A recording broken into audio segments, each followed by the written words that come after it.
दोस्तों, हमारे YouTube channel success की 90 में आप सभी का बहुत बहुत स्वागत है। दोस्तों, अगर आप इस चैनल पर पहली बार विजिट कर रहे हैं तो चैनल को सब्सक्राइब कर दीजिए। दोस्तों, आज के वीडियो में हम महात्मा बुद्ध यानी बौद्ध धर्म से संबंधित जितने भी प्रश्न बन सकते हैं उन सारे प्रश्नों को हम अच्छे से पढ़ेंगे और पढ़ेंगे ही नहीं, उन्हें याद करेंगे। दोस्तों, इस वीडियो को देखने के बाद आपको दोबारा बौद्ध धर्म के किसी वीडियो को देखने की जरूरत नहीं पड़ेगी, क्योंकि बौद्ध धर्म से संबंधित या महात्मा बुद्ध से संबंधित जितने भी प्रश्न बन सकते हैं उन सारे प्रश्नों को हमने इस वीडियो में कवर किया है। तो वीडियो को आप ध्यान से देखिए। चलिए वीडियो को स्टार्ट करते हैं। देखिए, पहला प्रश्न क्या दे रखा है। बुद्ध ने अपने जीवन की अंतिम वर्षा ऋतु कहाँ बिताई थी? तो देखिए, ये रहा प्रश्न। बुद्ध ने अपने जीवन की अंतिम वर्षा ऋतु कहाँ बिताई थी? तो दोस्तों, इसका बी ऑप्शन सही है, वैशाली में। अब देखिए कैसे याद करेंगे। यहाँ पे देखिए वैशाली, और यहाँ पे देखिए वर्षा, और यहाँ पे देखिए बुद्ध। तो यहाँ से आप थोड़ा इनको मैच करने की कोशिश करेंगे तो देखेंगे बुद्ध में भी बा, और वर्षा में भी बा, और वैशाली, यानी बुद्ध ने अपने जीवन की अंतिम वर्षा ऋतु वैशाली में बिताई थी। ठीक है, आगे बढ़ते हैं दोस्तों। अगला प्रश्न है प्रश्न नंबर हमारा 2। गौतम बुद्ध की माँ किस वंश से संबंधित थी? तो देखिए, गौतम बुद्ध, यहाँ पे ध्यान से देखिए क्या लिखा है। गौतम बुद्ध की माँ किस वंश से संबंधित थी? तो इसका ऑप्शन नंबर डी, कोलिया वंश से संबंधित थी। देखिए, यहाँ पे भी वंश आ रहा है, आप देखेंगे यहाँ पे भी वंश आ रहा है, और यहाँ पे भी बुद्ध आ रहा है। तो बुद्ध में वंश है, लेकिन यहाँ पे देखिए कोलिया। कोलिया का अगर आधा मिटाएं तो यहाँ पे क्या बचेगा? सिर्फ बा। का अगर हम आधा मिटा दें तो क्या बचेगा? बा। तो देखिए बोलिया बचेगा। बोलिया मतलब बुद्ध। यानी इस तरह हम धीरे धीरे रिलेट करने की कोशिश करेंगे। 100% तो नहीं, लेकिन हम कोशिश करेंगे तो देखेंगे गौतम बुद्ध की माँ किस वंश से संबंधित थी? कोलिया वंश से। यानी इस प्रश्न का चौथा ऑप्शन सही है। दोस्तों, हम धीरे धीरे पढ़ेंगे जिससे कि हमको याद होता जाए, क्योंकि काफ़ी प्रश्न हैं बुद्ध धर्म से जितने संबंधित बन सकते हैं प्रश्न, हमने सारे इसमें कवर किए हैं। धीरे धीरे हम थोड़ा थोड़ा मिलाने की कोशिश करेंगे। अगला प्रश्न है प्रश्न नंबर 3। बुद्ध के जीवन की किस घटना को महाविनिष्क्रमण के रूप में जाना जाता है? तो देखिए, इसका सी ऑप्शन सही है, महाविनिष्क्रमण। बुद्ध के जीवन को, जब महात्मा बुद्ध ने घर को त्यागा था, यानी संन्यास पे निकले थे, तो उस घटना को उनका गृह त्याग क्या कहा गया, या बौद्ध भाषा में उनको महाविनिष्क्रमण कहा गया। ठीक है, तो इसका महाविनिष्क्रमण। कभी कभी ऐसे लिखा जाता है, बुद्ध के जीवन की उस घटना जब उन्होंने गृह त्याग किया तब उसको क्या कहा जाता है? तो उल्टा पूछ लिया जाता है, गृह त्याग यहाँ पे कर दिया जाता है, तो यहाँ पे देखिए महाविनिष्क्रमण। आप कैसे इसे रिलेट करेंगे? देखिए, महाविनिष्क्रमण में आधा पेट फटासा है, यहाँ पे देखिए आधा धा है। तो देखिए महाविनिष्क्रमण और बुद्ध ऐसे रिलेट कीजिए, तो बुद्ध और महाविनिष्क्रमण। ठीक है, तो यहाँ से आप मैच करेंगे, बुद्ध से मैच कर जाएगा। ठीक है, थोड़ा थोड़ा कोऑपरेट मिलान करेंगे तो धीरे धीरे इससे क्या होगा ना, याद हो जाएगा। आगे बढ़ते हैं प्रश्न नंबर 4। प्रश्न नंबर 4 में है, लिखा है अलार कलाम कौन थे? तो अलार कलाम कौन थे? अलार कलाम जो थे वो बुद्ध के एक गुरु थे, जो पहले गुरु थे। तो क्या ध्यान रखना है हमको? अलार कलाम कौन थे? महात्मा बुद्ध के गुरु थे, महावीर स्वामी के नहीं, महात्मा बुद्ध या गौतम बुद्ध। गौतम बुद्ध के पहले गुरु कौन थे? अलार कलाम। ठीक है, आगे बढ़ते हैं प्रश्न नंबर 5 पे। धीरे धीरे हम पढ़ेंगे जिससे कि हमको पढ़ने के साथ साथ याद होता जाए। प्रश्न नंबर 5 में क्या दे रखा है? महात्मा बुद्ध ने अपना पहला धर्म चक्र प्रवर्तन या पहला उपदेश लिख के आ जाता है किस स्थान पर दिया था? तो महात्मा बुद्ध ने अपना पहला धर्म चक्र प्रवर्तन या पहला उपदेश सारनाथ में दिया था। सारनाथ में एक उत्तर प्रदेश में जगह है, तो उन्होंने पहला उपदेश कहाँ दिया था? सारनाथ। कहाँ दिया था पहला उपदेश? सारनाथ में। किनने? महात्मा बुद्ध ने। तो महात्मा बुद्ध ने देखिए यह पहला उपदेश या धर्म चक्र प्रवर्तन। देखिए धर्म चक्र प्रवर्तन में ये जो धा है ना, देखिए धा ऐसा गोल, ऐसा है गोल, और यहाँ पे सारनाथ में क्या है, था, ऐसा गोल। तो यहाँ पे देखिए धर्म चक्र प्रवर्तन, और महात्मा बुद्ध में भी आधा धा है, देखिए यहाँ पे। तो धा, और यहाँ से धा, और यहाँ से ये था, ऐसे गोल। इसको मिलान करिए तो आपको यहाँ से याद रहेगा कि महात्मा बुद्ध ने अपना पहला धर्म चक्र प्रवर्तन उपदेश, प्रवर्तन कहते हैं, कहीं कहीं उपदेश लिखा मिलता है, किस स्थान पर दिया था, तो सारनाथ में दिया था।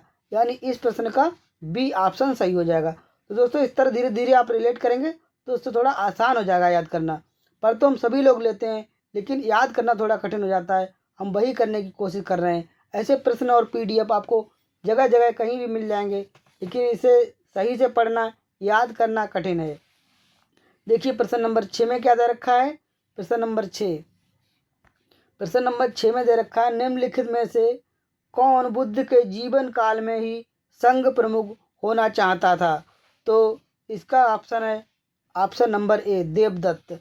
तो देखिए अब यहाँ से रिलेट करिए, बुद्ध लिखा है, बुद्ध का क्या लिखा लेंगे, सिर्फ बा, बुद्ध का बा, और यहाँ पे क्या है, देव। देव और बुद्ध के जीवन काल में ही संघ का प्रमुख कौन बनना चाहता था, बुद्ध के जीवन काल में ही देवदत्त। कौन बनना चाहता था, देवदत्त। यानी इस प्रश्न का पहला ऑप्शन सही हो जाएगा। ठीक है, एक बार फिर पढ़िए, बार बार पढ़ने से याद होता है। आप सुनेंगे देखेंगे तो बार बार पढ़ने से याद होगा।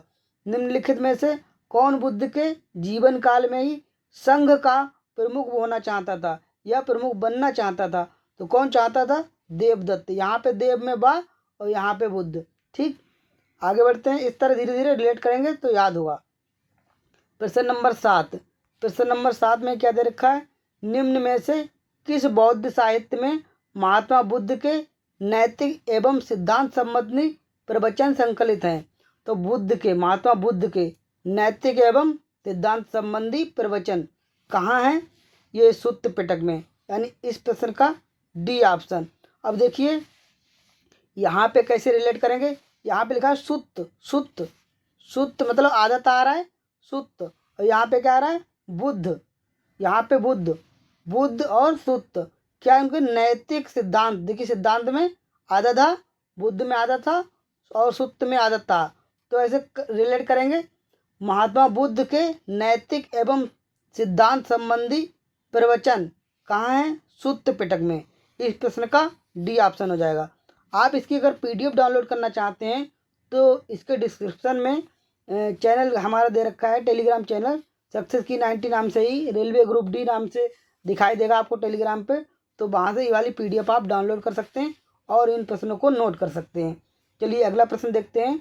बोध गया में महाबोधि मंदिर बनाया गया, जहाँ, अब देखिए खाली जगह में क्या बनना है यहाँ पे, तो उस मंदिर को क्यों बनवाया गया था, महात्मा बुद्ध को या गौतम बुद्ध को ज्ञान प्राप्त हुआ था। क्या बनवाया गया था, महाबोधि मंदिर क्यों बनवाया गया था, बुद्ध को ज्ञान प्राप्त हुआ। देखिए यहाँ पे बुद्ध में बा और यहाँ पे महाबोधि में बा। अगर महावीर स्वामी आ जाए तो हटा दीजिए, कहीं ऑप्शन में अगर एग्जाम में तो बोधि महावीर स्वामी आ जाए तो हटा दीजिए, यहाँ बुद्ध यहाँ बोधि। ठीक है, तो महाबोधि मंदिर बनाया गया था काय के लिए, क्योंकि गौतम बुद्ध को ज्ञान प्राप्त हुआ था। कहाँ, बोध गया में महाबोधि मंदिर में। तो ये बोध गया कहाँ है, बिहार में। यानी इस प्रश्न का बी ऑप्शन सही हो जाएगा। ठीक है, आगे बढ़ते हैं प्रश्न नंबर 9 पर। तो इस प्रश्न को आप ध्यान से देख लीजिए, एक बार फिर पढ़ देते हैं। बोध गया में महाबोधि मंदिर बनाया गया था, जहाँ क्या हुआ था बताना है, क्या हुआ था, गौतम बुद्ध को ज्ञान प्राप्त हुआ था। अब देखिए ऑप्शन में और दे रखे हैं, गौतम बुद्ध पैदा हुए थे, ये वाला गलत हो जाएगा। गौतम बुद्ध ने अपना प्रथम प्रवचन दिया था, सारनाथ में दिया था, तो ये भी गलत हो जाएगा। गौतम बुद्ध की मृत्यु कहाँ हुई थी, कुशीनगर में हुई थी, तो ये भी गलत हो जाएगा। गौतम बुद्ध को ज्ञान प्राप्त हुआ था, यानी बी ऑप्शन सही हो जाएगा, बाकी सब गलत हो जाएंगे। गौतम बुद्ध पैदा कहाँ हुए थे, लुम्बिनी में हुए थे। ठीक है, तो बोध गया से कोई संबंध नहीं। तीनों हमने ऑप्शन बता दिए। पैदा कहाँ हुए, लुम्बिनी में। अपना प्रथम प्रवचन कहाँ दिया, सारनाथ में। मृत्यु कहाँ हुई, कुशीनारा में। ठीक, अब बचा क्या, गौतम बुद्ध को ज्ञान प्राप्त हुआ। अगर बाकी ऑप्शन तीनों आपको पता है तो भी आप इन्हें लगा सकते हैं, बी वाला। ठीक, आगे बढ़ते हैं प्रश्न नंबर 9 पर। प्रश्न नंबर 9 में क्या दे रखा है, प्रश्न नंबर 9 देखते हैं। क्या गया है, भारतीय कला में बुद्ध के जीवन की किस घटना का चित्रण मृग सहित चक्र द्वारा हुआ है? तो देखिए, भारतीय कला में बुद्ध के जीवन की किस घटना का चित्रण मृग सहित चक्र द्वारा हुआ है? तो इसका ऑप्शन है प्रथम उपदेश। यानी प्रथम उपदेश में जो उन्होंने प्रथम उपदेश दिया था, इस प्रथम उपदेश की घटना को मृग सहित चित्र द्वारा दर्शाया गया है। जो कि प्रथम उपदेश का जो मृग सहित चक्र द्वारा दर्शाया गया है, ये कहाँ पे है? सारनाथ में है। ठीक, नीचे क्या लिखा है? निर्वाण। निर्वाण क्या है?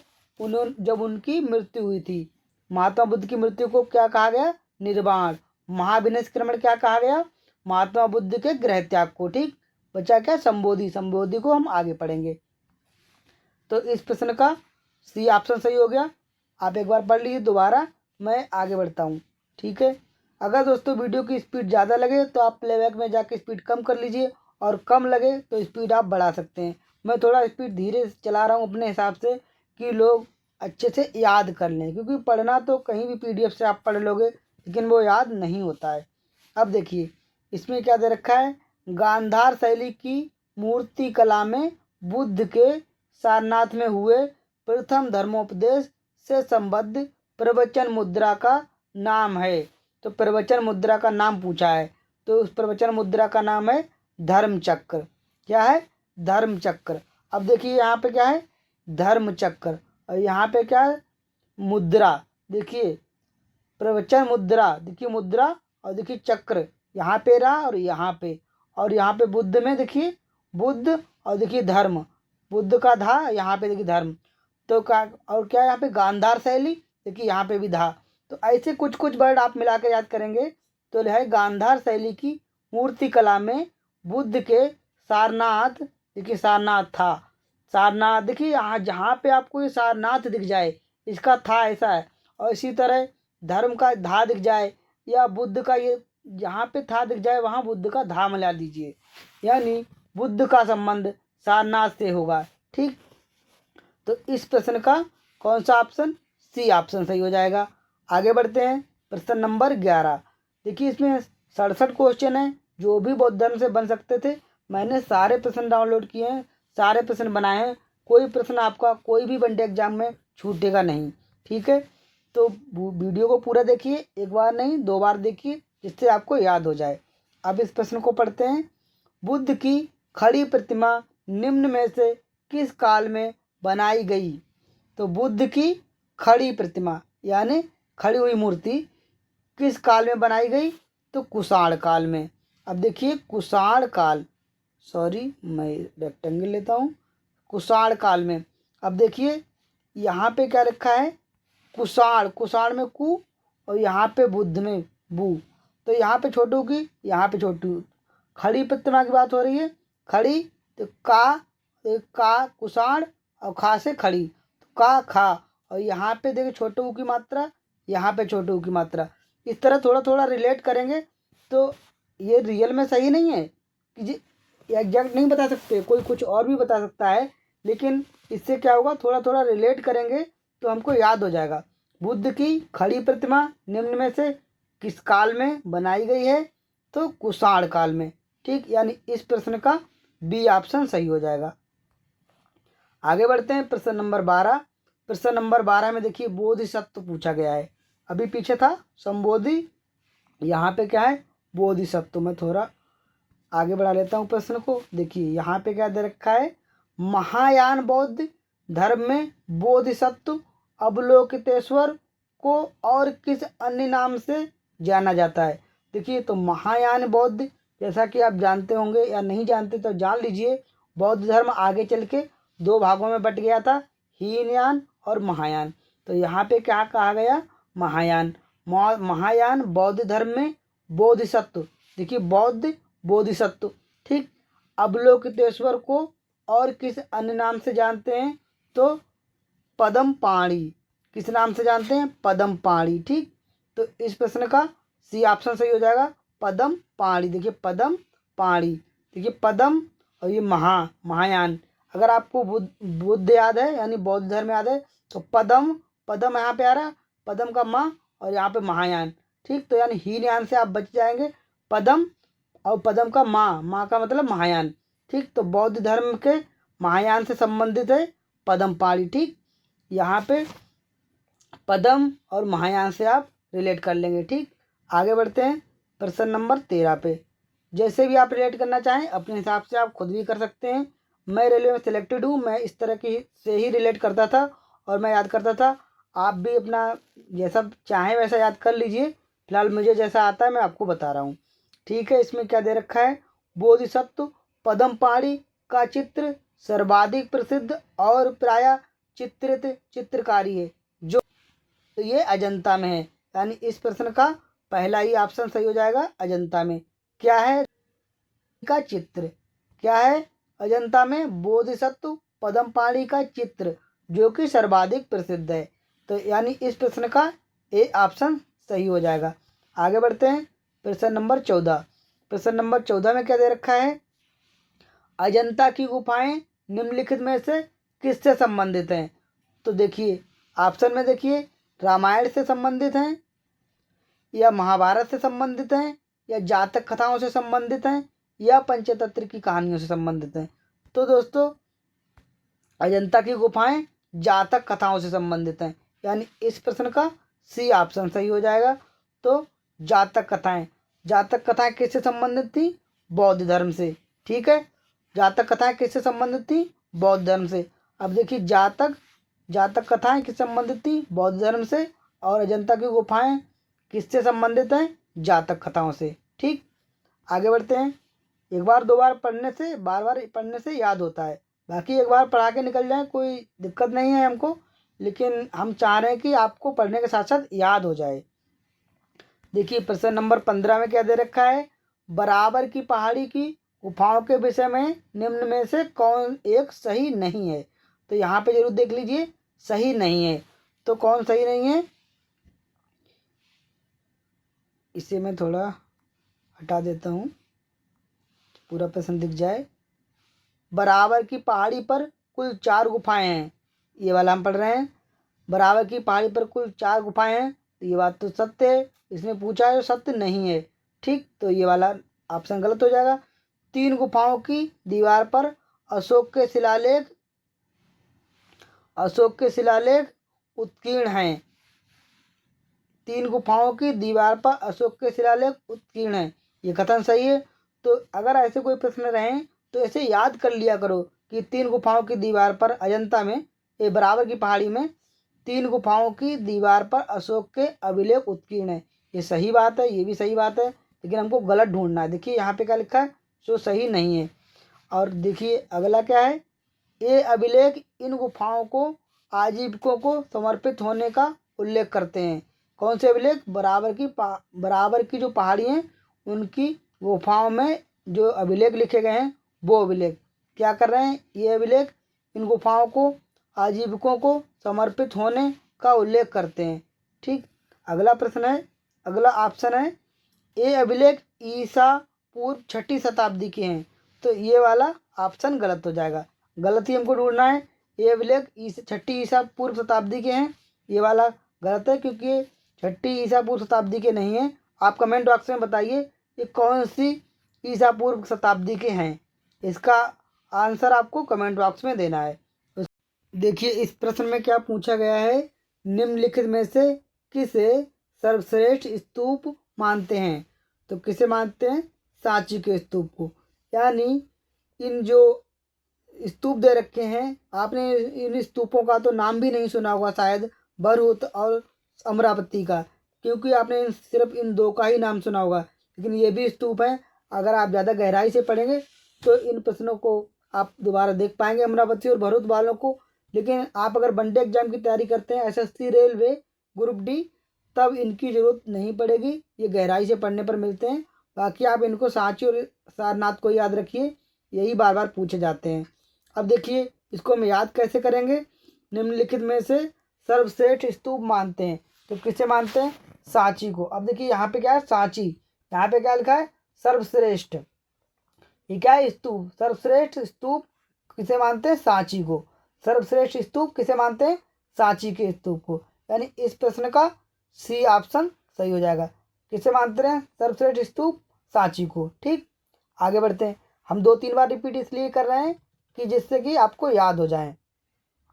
सिर्फ पढ़ के निकल जाएं तो उसका कोई लाभ है नहीं। अगर याद ना हो तो कोई फायदा नहीं पढ़ने का। देखिए अगला प्रश्न है प्रश्न नंबर 17। कश्मीर में कनिष्क के शासन काल में जो बौद्ध संगीति आयोजित हुई थी उसकी अध्यक्षता निम्नलिखित में से किसने की थी? तो किसने की थी? वसुमित्र ने। यानी इस प्रश्न का चौथा ऑप्शन से हो जाएगा वसुमित्र। यानी यहाँ से हमको क्या पता चला कि कश्मीर में कनिष्क के शासनकाल में कौन सी बौद्ध संगीति, यानी कश्मीर में जो बौद्ध संगीति हुई थी वो किसके शासनकाल में हुई थी? कनिष्क के। तो यहाँ पे देखिए कश्मीर, यहाँ पे कनिष्क, यानी कश्मीर में कनिष्क के शासनकाल में कौन सी हुई थी? बौद्ध संगीति। बौद्ध संगीति हुई थी और जिसके अध्यक्ष कौन थे? वसुमित्र। अब देखिए यहाँ पे वसुमित्र का बा, यहाँ पे देखिए बौद्ध संगीति। तो बौद्ध संगीति थी जिसकी अध्यक्षता किसने की थी? वसुमित्र ने। कहाँ हुई थी? कश्मीर में। और कहाँ हुई थी? कश्मीर में। इसका शासक, उस समय शासक कौन था? कनिष्क। यानी इस प्रश्न का चौथा ऑप्शन सही हो जाएगा। हम बार बार क्यों कह रहे हैं? जिससे कि हमको प्रश्न याद हो जाए। ठीक है, आगे बढ़ते हैं। प्रश्न नंबर 18। प्रश्न नंबर 18 में क्या दे रखा है? बुद्ध ने सर्वाधिक उपदेश कहाँ दिए थे? तो बुद्ध ने अपने सर्वाधिक उपदेश कहाँ दिए थे? श्रावस्ती में। कहाँ दिए थे? श्रावस्ती में। किसने? महात्मा बुद्ध ने अपने सर्वाधिक उपदेश कहाँ दिए थे? श्रावस्ती में। यानी इस प्रश्न का बी ऑप्शन सही है। आगे बढ़ते हैं। प्रश्न नंबर 19। प्रश्न नंबर 19 में पूछा बुद्ध के जीवन की किस घटना को महाविनिष्क्रमण के रूप में जानते हैं? तो देखिए ये प्रश्न पहले भी आया था और दोबारा आ गया है। तो उनके गृह त्याग की घटना को क्या कहते हैं? महाविनिष्क्रमण। महाविनिष्क्रमण क्या है? महात्मा बुद्ध के गृह त्याग की घटना, या जब वो संन्यास के लिए निकले थे उस घटना को क्या कहते हैं? महाविनिष्क्रमण। किसके? महात्मा बुद्ध के। आगे बढ़ते हैं प्रश्न नंबर 20 पर। प्रश्न नंबर 20 में क्या पूछा गया है? बुद्ध का जन्म कहाँ हुआ था? तो बुद्ध का जन्म कहाँ हुआ था? लुम्बिनी में। लुम्बिनी कहाँ है? कपिलवस्तु में। ये लुम्बिनी कपिलवस्तु में कहाँ है? नेपाल में। यानी महात्मा बुद्ध का संबंध नेपाल से है। उनका जन्म कहाँ हुआ था? लुम्बिनी में। अब देखिए यहाँ पे हम कई बार कहाँ पे कंफ्यूज होते हैं कि महात्मा बुद्ध का जन्म कहाँ हुआ था। तो बुद्ध में देखिए आधा धा और जन्म में भी आधा ना आता है। और देखिए यहाँ पे जो बुद्ध है ना, यहाँ पे लुम्बिनी। ठीक, तो बुद्ध लुम्बिनी। बुद्ध का जन्म कहाँ हुआ? लुम्बिनी। लुम्बिनी का मान समझिए जननी, जैसे जननी होता है ना, पैदा होता है आदमी, तो क्या होता है? बुद्ध का लुम्बिनी में जन्म हुआ। कहाँ जन्म हुआ था? लुम्बिनी में। यानी इस प्रश्न का बी ऑप्शन सही है। तो हम कैसे याद रखेंगे? बुद्ध है, बुद्ध का बा, और यहाँ पे लुम्बिनी में बा, और यहाँ पे बुद्ध में नीचे छोटू की मात्रा है और यहाँ पे छोटू की मात्रा। ठीक, तो इस तरह हम याद करेंगे। बुद्ध का जन्म कहाँ हुआ था? लुम्बिनी में। यानी इस प्रश्न का बी ऑप्शन सही है। आगे बढ़ते हैं प्रश्न नंबर 21 पे। इसमें क्या लिखा है? महापरिनिर्वाण। महात्मा बुद्ध का महापरिनिर्वाण कहाँ हुआ? तो कहाँ हुआ? कुशीनगर में। देखिए कुशीनगर कहीं कहीं लिखा मिलेगा, कहीं कहीं आपको कुशीनारा लिखा मिलेगा। चाहे कुशीनारा रहे चाहे कुशीनगर रहे, महात्मा बुद्ध का महापरिनिर्वाण कहाँ हुआ था? कुशीनगर में। ये कुशीनगर कहाँ है? उत्तर प्रदेश में। ठीक, बोध गया में कहाँ क्या हुआ था? उनको ज्ञान प्राप्त हुआ था। लुम्बिनी में जन्म हुआ था। और कपिलवस्तु में ही ये लुम्बिनी थी, तो कपिलवस्तु में ही जन्म हुआ था। ठीक, कपिलवस्तु के अंदर ये लुम्बिनी नाम का गांव था। ठीक, आगे बढ़ते हैं प्रश्न नंबर 22 पर। फिलहाल इस प्रश्न का उत्तर क्या है? महाबुद्ध का महापरिनिर्वाण यानी मृत्यु, या जिसे महापरिनिर्वाण कहा गया है, मृत्यु कहाँ हुई थी? कुशीनगर में। कहाँ? उत्तर प्रदेश में। आगे बढ़ते हैं प्रश्न नंबर 22। प्रश्न नंबर 22 में क्या है? गौतम बुद्ध द्वारा अपने धर्म में दीक्षित किया जाने वाला अंतिम व्यक्ति निम्नलिखित में से कौन से था? तो अंतिम व्यक्ति कौन था जिसे दीक्षित किया था, जिसे दीक्षा दी थी महात्मा बुद्ध ने? तो किसे दी थी? सुबुद्ध। यानी इस प्रश्न का चौथा ऑप्शन डी ऑप्शन सही है। क्या दे रखा है? सुबुद्ध। गौतम बुद्ध ने अपनी अंतिम दीक्षा किसे दी थी? सुबुद्ध को। और बुद्ध सुबद्ध। बुद्ध, देखिए गौतम बुद्ध, बुद्ध भी लास्ट में बुद्ध आता है, यहाँ भी सुबद्ध। तो उन्होंने क्या अंतिम शिक्षा दी, है ना, अंतिम, अंत में क्या आता है यहाँ पे बुद्ध, यहाँ पे का क्या है सुबद्ध। तो बुद्ध ने अपनी अंतिम शिक्षा किसे दी, सुबद्ध को, यानी इस प्रश्न का डी ऑप्शन सही है। तो बुद्ध ने अपनी अंतिम दीक्षा किसे दी थी, सुबद्ध को, गौतम बुद्ध, अंतिम शिक्षा सुबद्ध। ठीक, ऐसे रिलेट करेंगे, कोशिश करेंगे कि यहीं का यहीं याद हो जाए, दोबारा हमको वीडियो देखना ना पड़े, क्योंकि और भी विषय पढ़ने को बचे हैं, सिर्फ यही थोड़ी ना पढ़ते रहेंगे। देखिए अगला प्रश्न देखते हैं।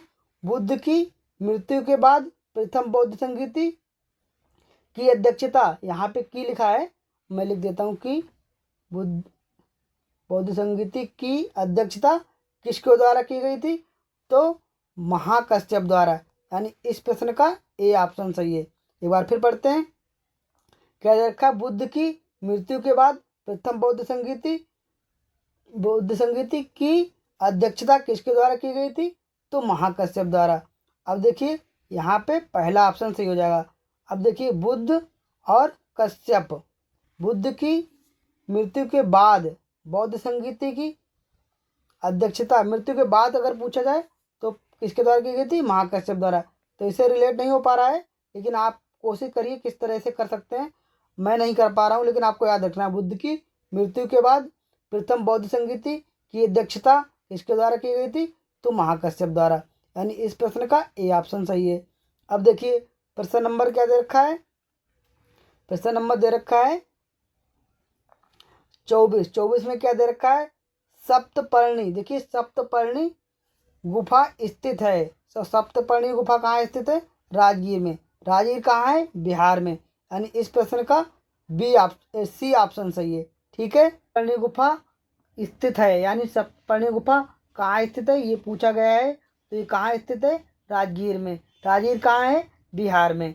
आगे बढ़ते हैं, तो इसमें क्या पूछा गया है, कश्मीर में कनिष्क के शासनकाल में जो बौद्ध संगीति आयोजित हुई थी उसकी अध्यक्षता निम्नलिखित में से किसने की थी। तो ये वाला प्रश्न रिपीट हुआ है, इससे पहले भी प्रश्न आ चुका था, इसका क्या है ऑप्शन, वसुमित्र। ठीक है, तो याद रखिए कि कश्मीर में बौद्ध संगीति आयोजित हुई थी, उसकी अध्यक्षता वसुमित्र ने की थी, और किसके शासनकाल में हुई थी, कनिष्क के, यानी कनिष्क के शासनकाल में कश्मीर में बौद्ध संगीति आयोजित हुई थी, जो कि चौथी बौद्ध संगीति थी, ये भी बता दूं आपको, चौथी बौद्ध संगीति थी, और जिसकी अध्यक्षता वसुमित्र ने की थी, यानी इस प्रश्न का डी ऑप्शन सही हो जाएगा। आगे बढ़ते हैं, प्रश्न नंबर 26। प्रश्न नंबर 26 क्या दे रखा है, बौद्ध धर्म, बौद्ध धर्म की महायान शाखा औपचारिक रूप से किसके शासनकाल में प्रकट हुई। तो बौद्ध धर्म की महायान शाखा औपचारिक रूप से कनिष्क के शासनकाल में प्रकट हुई, यानी इस प्रश्न का डी ऑप्शन सही हो जाएगा। तो ऐसे आप याद रख लीजिए, कनिष्क के शासनकाल में कौन सी थी, महायान। तो महायान का संबंध किससे है, कनिष्क के। महायान किसकी शाखा है, बौद्ध धर्म की। आपको पता ही होगा, नहीं पता तो बता देते हैं। बौद्ध धर्म आगे चलकर दो भागों में बट गया था, हीनयान और महायान। तो महायान किसके कार्यकाल में था, या किसके शासनकाल में था, कनिष्क के, यानी इस प्रश्न का डी ऑप्शन सही हो जाएगा। प्रश्न नंबर 27 देखते हैं। प्रश्न नंबर 27 में क्या दे रखा है, देखिए इसमें क्या दे रखा है, निम्नलिखित 4 स्थानों में हुई बौद्ध संगीतियों का सही कालानुक्रम नीचे कूट से ज्ञात कीजिए। तो देखिए जो बौद्ध संगीतियाँ अलग अलग समय में हुई, वैशाली में हुई, राजगृह में हुई, पाटलिपुत्र में हुई और कुंडलवन में हुई, तो ये इनका कालक्रम हमको बताना है कि कब पहले हुई और कब बाद में हुई समय के अनुसार। तो मैं आपको बता दूं कि राजगृह में पहली बौद्ध संगीति हुई थी, दूसरी वैशाली में हुई थी, और तीसरी पाटलिपुत्र में हुई थी, और चौथी कुंडलवन कश्मीर में हुई थी। इसी तरह का ये नीचे कूट दे रखा है, मैं आपको दिखा देता हूँ। तो इसका कूट क्या आएगा, 2 1 4 3, 2 1 4 3 जो होगा वही सही होगा। तो देखिए 2 1 4 3, यानी इस प्रश्न का डी ऑप्शन सही हो जाएगा। आप कैसे याद रखेंगे, देखिए राजगृह, राजा पहला व्यक्ति होता है, राज, इसलिए पहली बौद्ध संगीति राजगृह में हुई, यानी राजा के यहाँ हुई। दूसरी वैशाली, उसकी साली के यहाँ हुई। दूसरी बौद्ध संगीति कहाँ करवाई उसने? अपनी साली के यहाँ यानी वैशाली में। ऐसे आपको रिलेट करना है। तीसरी कहाँ हुई? पाटली। देखिए पाटली, पाटली मतलब पाटली अगर अंग्रेजी में लिखेंगे तो पाटली यानी 3। यहाँ पे पाटली का मतलब 3 यानी तीसरी बौद्ध संगीति कहाँ हुई? पाटली। जो पाटलिपुत्र को क्या कहते हैं? पटना। जो पटना है वही पहले पाटलिपुत्र था। ठीक, तो तीसरी बौद्ध संगीति कहाँ हुई? पाटलिपुत्र में। और चौथी जो कश्मीर में कह रहे हैं वही कुंडलवन में। यानी इस प्रश्न का चौथा ऑप्शन सही है। देखिए मैंने टिक करके रखा है, तो आप ऐसे याद रखिए। ये चारों बौद्ध संगीतियों का संबंध काय से है? बौद्ध संगीति से है। राजगृह, वैशाली, देखिए राजगृह, वैशाली, कुंडलवन, पाटलिपुत्र। राजगृह पहली, वैशाली दूसरी। दूसरी बौद्ध संगीति कहाँ हुई? वैशाली में। पहली बौद्ध संगीति राजगृह में, और तीसरी पाटलिपुत्र में। पाटली में देखिए ऐसे लिखा है ना 3, 3 के लिए मात्रा लगाते मान लीजिए बड़ी की, छोटी की आप मान लीजिए। और कुंडलवन, कुंडलवन में देखिए कश्मीर में। किसके शासनकाल में? कनिष्क के। और इसका अध्यक्ष कौन था? वसुमित्र। ठीक, इसी तरह इन बौद्ध संगीतियों के भी अध्यक्षता किसने की थी, किसके शासनकाल में हुई थी, ये सब भी आप याद कर लीजिए। ठीक है, आगे बढ़ते हैं। अगला प्रश्न है प्रश्न नंबर 28। प्रश्न नंबर 28 में क्या दे रखा है? थोड़ा और बढ़ाते हैं ऊपर। निम्नलिखित में से किस शासक ने द्वितीय बौद्ध सभा का आयोजन किया? द्वितीय बौद्ध सभा मतलब द्वितीय बौद्ध संगीति, चाहे बौद्ध सभा है लिखा चाहे बौद्ध संगीति। द्वितीय बौद्ध संगीति कहाँ हुई थी? वैशाली में। किसके शासनकाल में हुई? कालाशोक के। किसके शासनकाल में हुई? कालाशोक का। तो देखिए याद रखिए, कालाशोक। पहली बौद्ध संगीति राजगृह में हुई, अजातशत्रु के शासनकाल में हुई थी। दूसरी कालाशोक के। ठीक है, आगे बढ़ते हैं। यानी इस प्रश्न का बी ऑप्शन सही हो जाएगा। आगे बढ़ते हैं प्रश्न नंबर 29। 29 में क्या दे रखा है? निम्नलिखित में से कौन सा बौद्ध स्थल निरंजना नदी पर स्थित है? तो निरंजना नदी पर स्थित कौन सा है? बोध गया। देखिए बौद्ध बोध गया, ऐसे रिलेट करिए करिए यहाँ पे बौद्ध बोध गया कहाँ से संबंधित है? निरंजना नदी। निरंजना नदी कहाँ से संबंधित है? बोध गया में। बोध गया कहाँ है? बिहार में। और निरंजना नदी का संबंध किससे है? महात्मा बुद्ध से या गौतम बुद्ध से, महावीर स्वामी से नहीं। ठीक है, तो अगर कभी कभी ऐसे पूछ लिया जाता है निरंजना नदी का संबंध किससे है, तो बुद्ध से है, बोध गया से है, बौद्ध स्थल से है। ठीक है, आगे बढ़ते हैं प्रश्न नंबर 30। प्रश्न नंबर 30 में क्या दे रखा है? बुद्ध के उपदेश किससे संबंधित हैं? तो बुद्ध के उपदेश आचरण की शुद्धता और पवित्रता से। किससे संबंधित हैं? आचरण की शुद्धता और पवित्रता से संबंधित हैं। किसके? बुद्ध के उपदेश आचरण की शुद्धता और पवित्रता से संबंधित हैं। आगे बढ़ते हैं प्रश्न नंबर 31। प्रश्न नंबर 31 में क्या दे रखा है? गौतम बुद्ध ने अपनी मृत्यु के उपरांत बौद्ध संघ के नेतृत्व के लिए निम्न में से किसे नामित किया? यानी अपनी मृत्यु के बाद उन्होंने अपना नेतृत्व के लिए मतलब अपना उत्तराधिकारी किसे घोषित किया था? गौतम बुद्ध ने। तो उन्होंने किसी को भी अपना उत्तराधिकारी घोषित नहीं किया था। यानी इस प्रश्न का डी ऑप्शन हो जाएगा। लेकिन अंतिम दीक्षा उन्होंने दी थी किसको? अंतिम दीक्षा दी थी सुभद्र को। लेकिन उन्हें उत्तराधिकारी किसी को घोषित नहीं किया था। लेकिन अंतिम दीक्षा किसे दी थी? सुभद्र को, जो हम पहले पढ़ चुके हैं। अगला देखते हैं प्रश्न नंबर 32। अगर दोस्तों वीडियो यार अच्छा लगे तो लाइक कर देना और चैनल को सब्सक्राइब कर देना। आगे बढ़ते हैं प्रश्न नंबर 32 पे। इसमें लिखा है त्रिपिटक क्या है?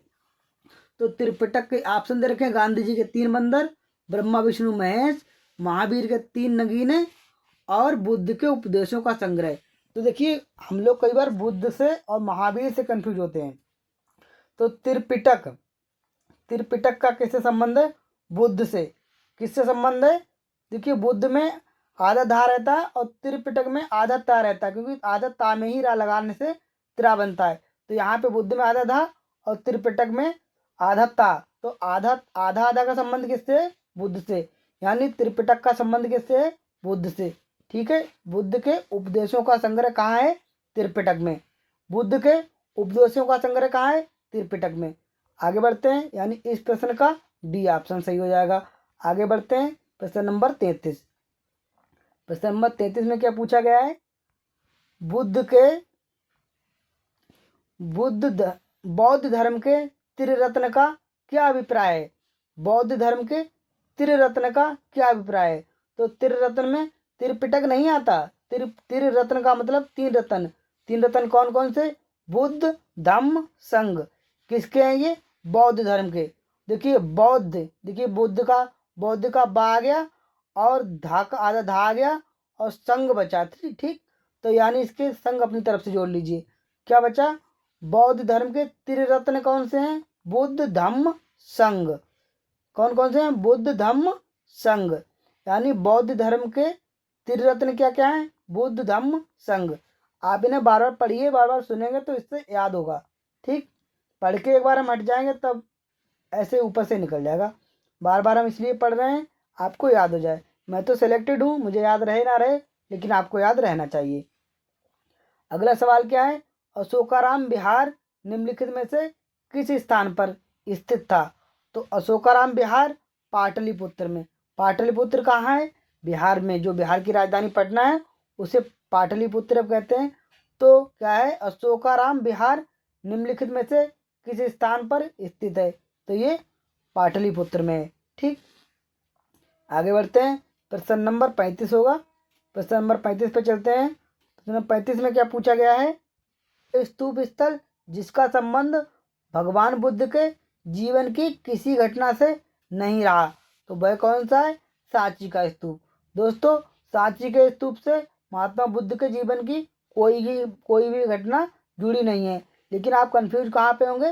सारनाथ से। देखिए सारनाथ है जुड़ा हुआ। देखिए बुद्ध में धा ऐसा मुड़ा हुआ और इसमें था, तो ये आपस में जुड़े हुए हैं, लेकिन सांची का संबंध नहीं है। ठीक है, तो सारनाथ का संबंध बुद्ध से है लेकिन सांची का नहीं। ठीक है, आगे बढ़ते हैं। प्रश्न नंबर 36। 36 में क्या दे रखा है? नवनालंदा महाविहार किसके लिए विख्यात है? नवनालंदा महाविहार किसके लिए विख्यात है? पाली अनुसंधान संस्थान। तो नवनालंदा महाविहार में क्या है? पाली अनुसंधान संस्थान। पाली अनुसंधान संस्थान कहाँ है? नवनालंदा महाविहार में। महाविहार ये है कहाँ? बिहार में। ठीक, आगे बढ़ते हैं। यानी इस प्रश्न का सी ऑप्शन सही है। आप इसे याद कर लीजिए और प्रश्न अच्छे हैं, चाहो तो आप इन्हें नोट कर सकते हैं, चाहो तो इसकी PDF डाउनलोड कर लेना। ठीक है, देखिए इस प्रश्न में क्या पूछा गया है? निम्नलिखित में से कौन सी बात बौद्ध धर्म तथा जैन धर्म में समान नहीं है?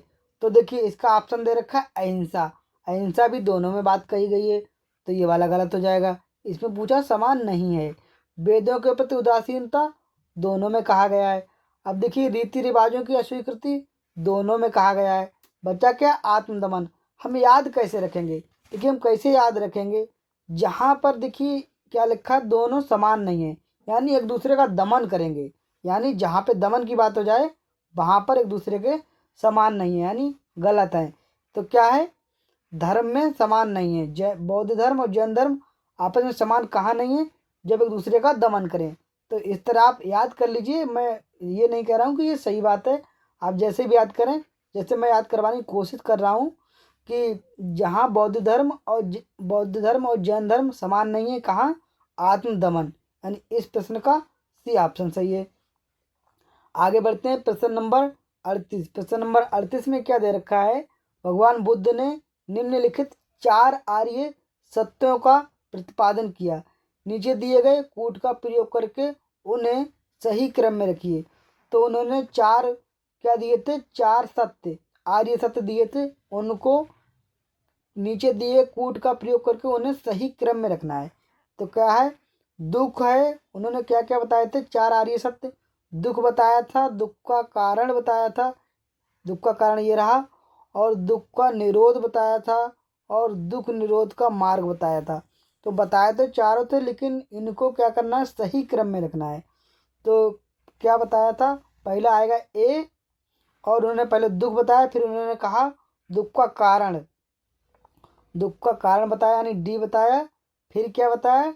इसका निरोध यानी बी, नहीं, हाँ बी बताया था। उसके बाद उन्होंने बताया था सी, यानी ADBC। तो ADBC हम देख लेते हैं। हाँ, पहला ही ऑप्शन दे रखा है, हम देख नहीं रहे थे इसको। तो यही पहला ऑप्शन है, यानी पहले उन्होंने कहा कि दुख है, फिर कहा दुख का कारण है, और दुख को खत्म किया जा सकता है, यानी निरोध रोका जा सकता है, और रोकने का मार्ग बताया। ठीक, तो यानी ADBC इनको सही क्रम में रखना था, तो वो रख दिया गया। यानी इस प्रश्न का पहला ऑप्शन सही है। बार बार आप पढ़ेंगे, एक बार नहीं तो 2 बार वीडियो देख लीजिए, आपको याद हो जाएंगे। यहाँ से कोई प्रश्न आपको फिर दोबारा नहीं पढ़ना पड़ेगा। अगर यहाँ से पढ़ लिया तो बौद्ध धर्म से आपका कोई प्रश्न छूटेगा नहीं। ठीक है, लेकिन वीडियो पूरा देखिए। बौद्ध तथा जैन दोनों ही धर्म विश्वास करते हैं कि क्या विश्वास करते थे? कर्म तथा पुनर्जन्म के सिद्धांत सही हैं। हाँ, पुनर्जन्म को दोनों मानते थे और कर्म को दोनों मानते थे। यानी इस प्रश्न का पहला ही ऑप्शन सही है, कर्म तथा पुनर्जन्म के सिद्धांत सही है। आगे बढ़ते हैं। तो इसे आप ऐसे ही याद कर लीजिए, क्योंकि दोनों की बात हुई है। बौद्ध तथा जैन धर्म दोनों विश्वास किस में करते थे? कर्म और पुनर्जन्म में। ठीक, और ये नीचे दे रखा है, मृत्यु के बाद, पश्चात का मतलब बाद होता है, बाद ही मोक्ष संभव है। ऐसा वो नहीं मानते थे। स्त्री तथा पुरुष दोनों ही मोक्ष प्राप्त कर सकते हैं, ऐसा भी उन्होंने कुछ नहीं कहा। और जीवन में मध्यम वर्ग सर्वश्रेष्ठ है, ऐसा भी उन्होंने नहीं कहा। क्या कहा? सिर्फ कर्म तथा पुनर्जन्म के सिद्धांत सही हैं। जैसा कर्म करोगे वैसा फल मिलेगा, कर्म के हिसाब से सुख दुख मिलेगा, और पुनर्जन्म होता है, उन्होंने ये भी कहा। तो दोनों बातें कही थी। आगे बढ़ते हैं। प्रश्न नंबर 40 में क्या दे रखा है? बौद्ध धर्म के महायान और हीनयान संप्रदायों में सर्वाधिक मौलिक अंतर निम्नलिखित में से कौन सा है? तो बौद्ध धर्म आगे चलकर 2 भागों में बट गया था, महायान और हीनयान। तो उनमें सर्वाधिक मौलिक अंतर क्या है वो बताना था। देखिए, इसका कौन सा ऑप्शन सही है? देवी देवताओं की पूजा। तो उनमें कुछ लोग थे देवी देवताओं की पूजा करते थे, कुछ लोग नहीं करते थे। यानी महायान वाले करते थे, हीनयान वाले नहीं करते थे, या हीनयान वाले करते होंगे, महायान वाले नहीं करते होंगे। तो यही इनमें खास अंतर था। अब कौन करते थे, इस बात का जवाब आप हमें कमेंट बॉक्स में देंगे कि महायान वाले पूजा करते थे देवी देवताओं की। देवी देवताओं का मतलब मूर्ति पूजा। देखिए, देवी देवता तो रखे नहीं, मूर्ति पूजा की ही बात चल रही है यहाँ पे। तो कभी कभी यहाँ पे देवी देवता ना लिखकर मूर्ति पूजा भी लिखा आएगा, तब आप इसको समझ जाना है। ठीक, दोनों में क्या मौलिक अंतर था कि मूर्ति पूजा या देवी देवताओं की पूजा, एक महायान वाले करते थे और हीनयान नहीं करते थे। ठीक, आगे बढ़ते हैं। प्रश्न नंबर 41। प्रश्न नंबर 41 में क्या पूछा गया है? गांधार शैली की मूर्ति कला में बुद्ध के सारनाथ में हुए प्रथम धर्मोपदेश से संबद्ध प्रवचन मुद्रा का नाम है। तो आप इसे दोबारा पढ़िए। गांधार शैली की मूर्ति कला में बुद्ध के सारनाथ में हुए प्रथम धर्मोपदेश से संबद्ध प्रवचन मुद्रा का नाम क्या है? धर्मचक्र। ये वाला आप प्रश्न पहले भी आया था मुझे लग रहा है, फिर आ गया। ठीक है, कोई बात नहीं, 2 बार आ गया, हमने 2 बार पढ़ लिया, छोड़ेंगे नहीं। वैसे भी हम 10-10 बार पढ़ते हैं, क्योंकि एक बार में अगर याद हो जाए फिर बात ही क्या है। एक बार में किसी को याद नहीं होता, बार बार पढ़ने से याद होता है। महायान बौद्ध धर्म में बोधिसत्व अवलोकितेश्वर को और किस अन्य नाम से जाना जाता है? पद्मपाणि। तो ये वाला प्रश्न भी पहले आ चुका था, कोई बात नहीं, प्रश्न डबल डबल रिपीट हुए हैं। ठीक है, आगे बढ़ते हैं। प्रश्न नंबर 43 होगा। प्रश्न नंबर 43 में क्या दे रखा है? बोधिसत्व पद्मपाणि का चित्र सर्वाधिक प्रसिद्ध और प्रायः चित्रकारी है, तो अजंता में।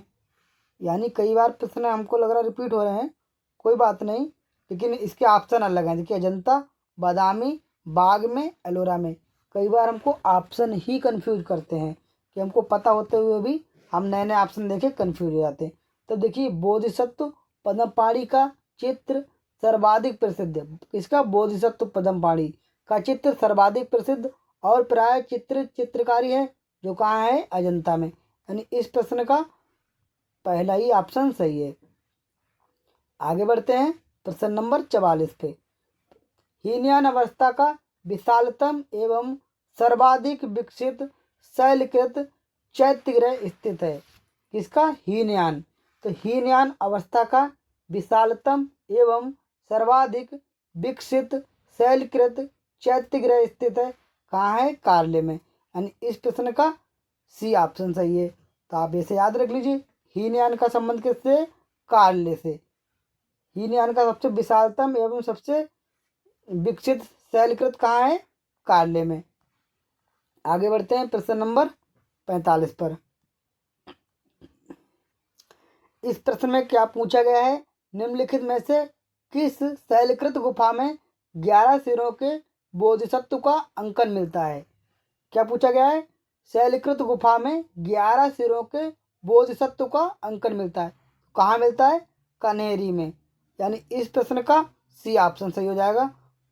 तो कहाँ मिलता है 11 सिरों वाला? कन्हेरी में। ठीक, बोधिसत्व का अंकन। प्रश्न नंबर 46 पे चलते हैं। प्रश्न नंबर 46 में क्या पूछा गया है?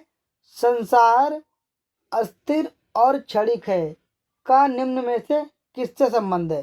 तो ये किसने कहा था? महात्मा बुद्ध ने।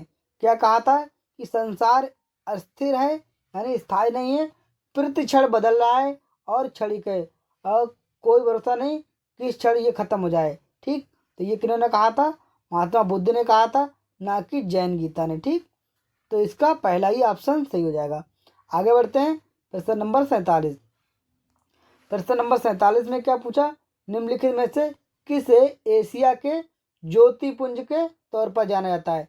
तो गौतम बुद्ध को। यानी इस प्रश्न का ऑप्शन है ऑप्शन नंबर ए। तो गौतम बुद्ध को भारत का नहीं, एशिया का ज्योतिपुंज के रूप में जाना जाता है। आगे बढ़ते हैं प्रश्न नंबर 48। प्रश्न नंबर 48 में क्या पूछा गया है? बौद्ध धर्म के विषय में कौन सा कथन सही है? तो बौद्ध धर्म के विषय में कौन सा कथन सही है, ये सही देखना है। उसने वर्ण एवं जाति को अस्वीकार नहीं किया। ठीक, तो ये वाला सही है। वर्ण एवं जाति को अस्वीकार नहीं किया। उन्होंने कहा किसी भी वर्ण किसी भी जाति का हो हम हमारी सभा में आ सकता है।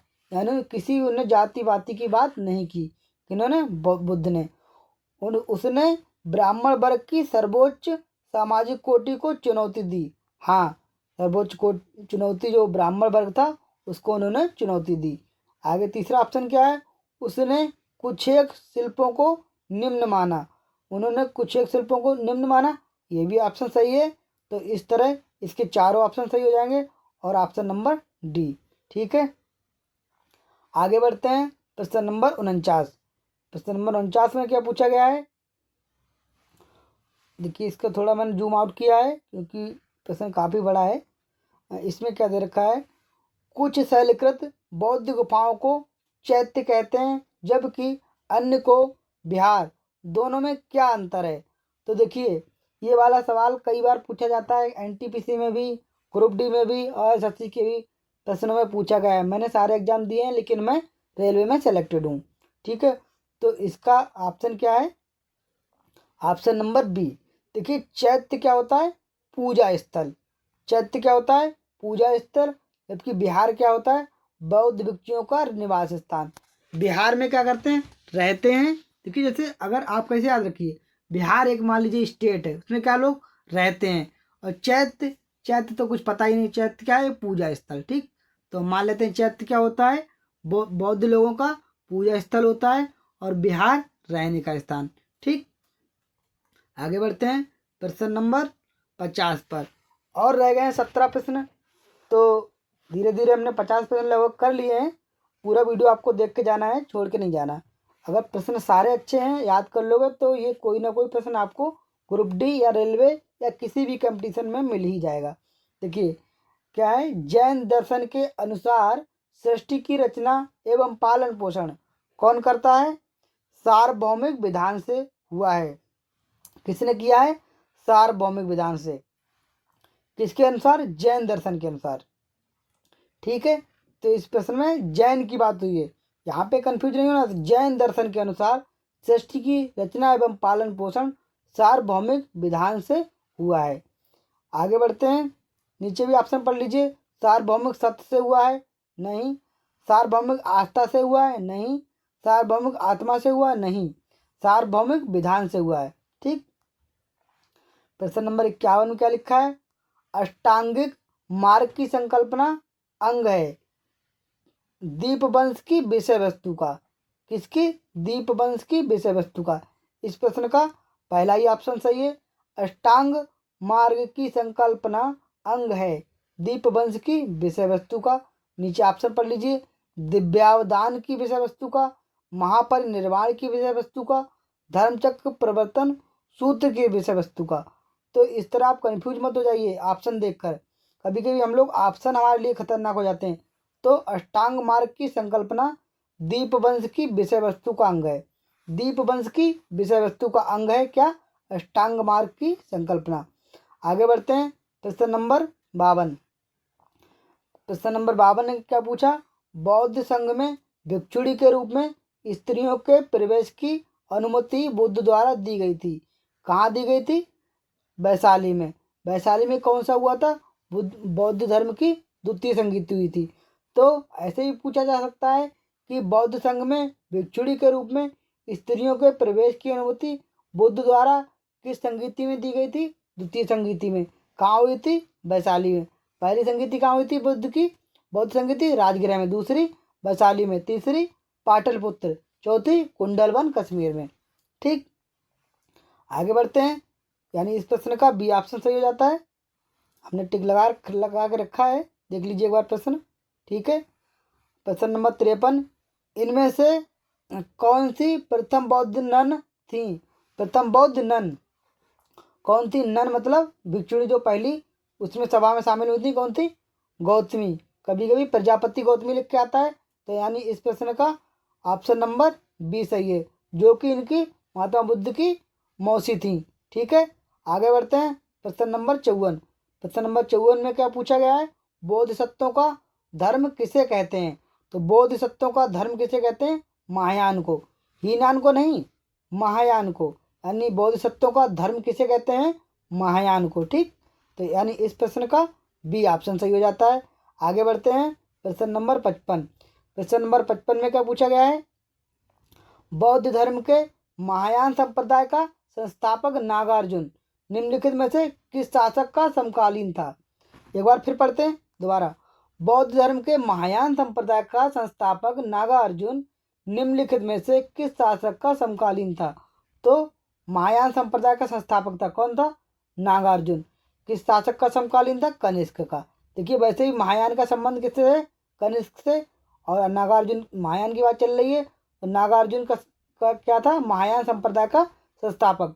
तो उस समय राजा कौन था? कनिष्क। यानी इस प्रश्न का सी ऑप्शन सही हो जाता है। प्रश्न नंबर 56 पे हम देखते हैं।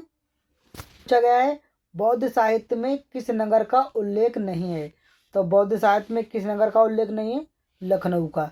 यानी इस प्रश्न का डी ऑप्शन सही हो जाएगा। बौद्ध साहित्य में लखनऊ का उल्लेख नहीं है, क्योंकि लखनऊ ये नया शहर बसा हुआ है।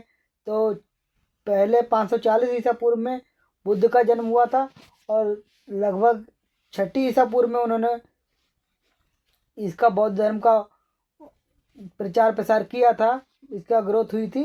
तब उस टाइम ये लखनऊ नहीं था। यानी इस प्रश्न का डी ऑप्शन सही हो जाएगा। अब देखिए क्या दे रखा है। अगला प्रश्न है 57 नंबर। जातक कहानियाँ किस प्राचीन भाषा में रचित हैं? तो जातक कहानियाँ किस प्राचीन भाषा में रचित हैं? पाली भाषा में। जातक कहानियों का संबंध किनसे है? बौद्ध से, बौद्ध धर्म से या महात्मा बुद्ध से। ये जातक कहानियाँ क्या हैं? उनके पिछले जन्म की कहानियाँ। किनकी? महात्मा बुद्ध की। तो जो किस भाषा में है? पाली भाषा में। ठीक, आगे बढ़ते हैं। बार बार देखिए हम पढ़ते हैं क्यों, जिससे हमको याद हो जाए। जातक कहानियों का संबंध किनसे है? बौद्ध धर्म से, यानी महात्मा बुद्ध से। महात्मा बुद्ध की जो कहानियाँ जातक, वो किस भाषा में लिखी हैं? पाली भाषा में। आगे बढ़ते हैं। प्रश्न नंबर 58। प्रश्न नंबर 58 में क्या लिखा है? बौद्ध संघ के नियम मूलतः किस पुस्तक में दिए हैं? तो बौद्ध धर्म के नियम मूलतः विनय पिटक में दिए। देखिए नियम विनय, नियम बौद्ध संघ के नियम किस पुस्तक में है? विनय पिटक में। बौद्ध धर्म के नियम किस पुस्तक में है? विनय पिटक में। यानी इस प्रश्न का बी ऑप्शन सही हो जाएगा। बौद्ध धर्म विनय, बौद्ध धर्म के नियम किस पुस्तक में है? विनय पिटक में। यानी इस प्रश्न का बी ऑप्शन सही हो जाएगा। आगे बढ़ते हैं। प्रश्न नंबर 59। प्रश्न नंबर 59 में क्या है? कल्पसूत्र का लेखक कौन था? कल्पसूत्र का लेखक कौन था? कौन था? भद्रभाव। देखिए कल्पसूत्र भी ऐसा उल्टा टेढ़ा नाम लग रहा है और भद्रभाव भी उल्टा टेढ़ा नाम लग रहा है। इससे इन्हें मिलान करिए तो कल्पसूत्र का लेखक कौन था? भद्रभाव। यानी इस प्रश्न का सी ऑप्शन सही हो जाएगा, भद्रभाव। कल्पसूत्र का लेखक कौन था? भद्रभाव। आगे बढ़ते हैं प्रश्न नंबर 60। प्रश्न नंबर 60 में क्या दे रखा है? बुद्ध के अनुसार निम्नलिखित में से किससे निर्वाण की प्राप्ति होती है, यानी मोक्ष की प्राप्ति? तो बुद्ध ने कहा था निर्वाण की प्राप्ति होती है अष्टांगिक मार्ग से। बुद्ध ने कहा था निर्वाण की प्राप्ति होती है अष्टांगिक मार्ग से, अष्टांगिक मार्ग का अनुसरण करने से। उन्होंने कहा था ना कि दुख है, दुख का कारण है, उसका निरोध है और उसका निवारण है। निवारण का जो मार्ग बताया था वो क्या बताया था? अष्टांगिक मार्ग। किसने? बुद्ध ने। बुद्ध ने क्या बताया? निर्वाण की प्राप्ति कैसे होती? अष्टांगिक मार्ग का अनुसरण करने से। यानी इस प्रश्न का बी ऑप्शन हो जाएगा। आगे बढ़ते हैं प्रश्न नंबर 61। प्रश्न नंबर 61 में क्या दे रखा है? बुद्ध की प्राचीनतम मूर्तियां लगभग एक ही समय कहाँ बनी थी? तो बुद्ध की प्राचीनतम मूर्तियां लगभग एक ही समय कहाँ बनी थी? मथुरा एवं गांधार में। कहाँ बनी थी? मथुरा एवं गांधार में। फिर से पढ़िए एक बार। बुद्ध की प्राचीनतम मूर्तियां लगभग एक ही समय कहाँ बनी थी? तो कहाँ बनी थी? मथुरा एवं गांधार में। आगे बढ़ते हैं। इस प्रश्न का ऑप्शन नंबर सी सही है। आगे बढ़ते हैं प्रश्न नंबर 62। इसमें क्या पूछा गया है? बुद्ध या भगवान बुद्ध का सर्वोत्तम वर्णन किस रूप में किया जा सकता है? तो भगवान बुद्ध का सर्वोत्तम वर्णन किया जाता है अनीश्वरवाद। कैसे? अनीश्वरवाद। अनीश्वरवाद का मतलब वो ईश्वर में विश्वास नहीं करते थे। कौन? महात्मा बुद्ध। महात्मा बुद्ध का सर्वोत्तम वर्णन किस रूप में किया जाता है? अनीश्वरवादी। वो अनीश्वरवादी थे, ईश्वर को नहीं मानते थे। आप ऑप्शन देख लीजिए। ईश्वरवादी नहीं थे, भौतिकवादी नहीं थे, अज्ञेयतावादी नहीं थे। ऑप्शन को भी आपको पढ़ना है, कभी कभी हमको ऑप्शन ही कंफ्यूज करते हैं। तो महात्मा बुद्ध कौन थे? अनीश्वरवादी। प्रश्न नंबर 63 पे चलते हैं।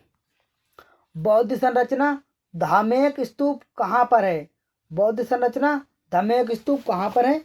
तो सारनाथ में है। सारनाथ कहाँ है? ये बनारस में ही है। बनारस कहाँ है? उत्तर प्रदेश में। बौद्ध संरचना धामेक स्तूप कहाँ है? सारनाथ में। कहाँ है? सारनाथ में। कौन? बौद्ध संरचना धामेक स्तूप कहाँ है? सारनाथ में। यानी इस प्रश्न का ए ऑप्शन सही हो जाएगा। आगे बढ़ते हैं प्रश्न नंबर 64। प्रश्न नंबर 64 में क्या दिया गया है? जहां ये मानते हैं कि भगवान बुद्ध ने अपना पहला उपदेश दिया था उस स्मारक का नाम बताएं और जिसे seat of the Holi Buddha भी कहा जाता है। तो धामेक, इसका कौन सा ऑप्शन दे रखा है? पहला ऑप्शन धामेक स्तूप। धामेक स्तूप कहाँ है? सारनाथ में। धामेक स्तूप में उन्होंने सारनाथ, बताया जाता है ना कि कई बार आपने सवाल देखा होगा कि उन्होंने पहला उपदेश कहाँ दिया था? तो दिया था सारनाथ में। अगर ये पूछे किस स्तूप में दिया था, तब धामेक स्तूप में। तो यहाँ से दो क्वेश्चन क्लियर हो जाते हैं कि धामेक स्तूप कहाँ है? सारनाथ में है। और महात्मा बुद्ध ने अपना पहला उपदेश दिया था। इस धामेक स्तूप को क्या कहते हैं? Seat of the Holi Buddha. Seat of the Holi Buddha क्या कहते हैं? धामेक स्तूप को seat of the Holi Buddha. ऐसे भी याद रख लीजिए, कभी ऐसे पूछ लेता है seat of the Holi Buddha क्या है? तो धामेक स्तूप कहाँ है? सारनाथ में। यानी इस प्रश्न का पहला ही ऑप्शन सही हो जाएगा। आगे बढ़ते हैं प्रश्न नंबर 65। प्रश्न नंबर 65 में क्या है? भारत में निम्नलिखित में से किसने मूर्ति पूजा का की नींव रखी थी? भारत में निम्नलिखित में से किसने मूर्ति पूजा की नींव रखी थी? तो किसने रखी थी? बौद्ध धर्म ने। यानी बौद्ध धर्म ने ही मूर्ति पूजा की नींव रखी थी सबसे पहले। किसने रखी थी मूर्ति पूजा की नींव? भारत में बौद्ध धर्म ने। यानी इस प्रश्न का बी ऑप्शन सही हो जाएगा। आगे बढ़ते हैं प्रश्न नंबर 66 पर। तो क्वेश्चन नंबर 66 में क्या पूछा गया है? कार्ले की बौद्ध गुफाएं किस राज्य में स्थित हैं? कौन? कार्ले की बौद्ध गुफाएं किस राज्य में स्थित है? महाराष्ट्र में। यानी इस प्रश्न का ए ऑप्शन सही हो जाएगा। कार्ले की बौद्ध गुफाएं किस राज्य में स्थित है? महाराष्ट्र में। ठीक है, आगे बढ़ते हैं। जो आज का अंतिम प्रश्न है इसमें क्या दे रखा है?